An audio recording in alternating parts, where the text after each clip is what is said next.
Hi, AI-യുടെ ഒരു basic level മാത്രമേ നിങ്ങൾ യൂസ് ചെയ്യുന്നുള്ളൂ. AI കുറിച്ച് സിമ്പിളായിട്ട് മനസ്സിലാക്കാൻ അതിനെ ഡിഫറെന്റ് ലെവലായിട്ട് ഞാൻ ഡിവൈഡ് ചെയ്തിട്ടുണ്ട്. ഒരു ബേസിക് ലെവൽ എന്ന് പറയുന്നത് നമ്മളൊരു ഇൻപുട്ട് കൊടുക്കുന്നു, അതിന് നമ്മൾക്കൊരു റെസ്പോൺസ് കിട്ടുന്നു.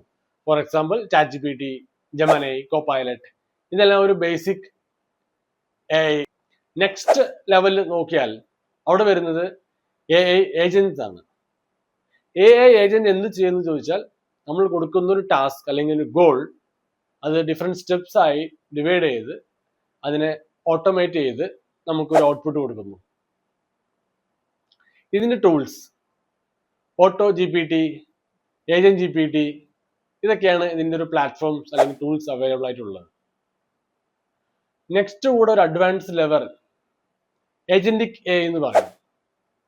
ഏജന്റിക് AI എന്തെന്ന് വെച്ചാൽ ഒരു ടീം ഓഫ് AI ഏജന്റ്സ് നമ്മൾ കൊടുക്കുന്ന ടാസ്ക് അല്ലെങ്കിൽ ഗോൾ കംപ്ലീറ്റ് ചെയ്യാൻ സഹായിക്കും. അതൊരു ടീമായിട്ട് ആക്ട് ചെയ്ത് അതിന്റെ ഔട്ട്പുട്ട് നമുക്ക് തരുന്നതാണ്.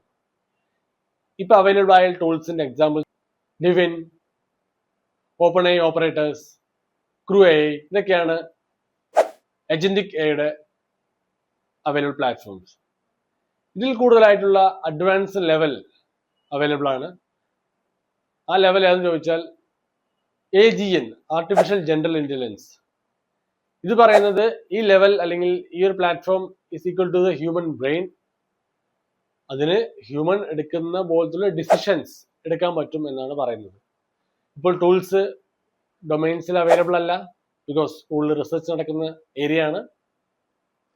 ഇതിലും അഡ്വാൻസ് ലെവൽ എന്ന് ചോദിച്ചാൽ ASI, ആർട്ടിഫിഷ്യൽ സൂപ്പർ ഇന്റലിജൻസ്.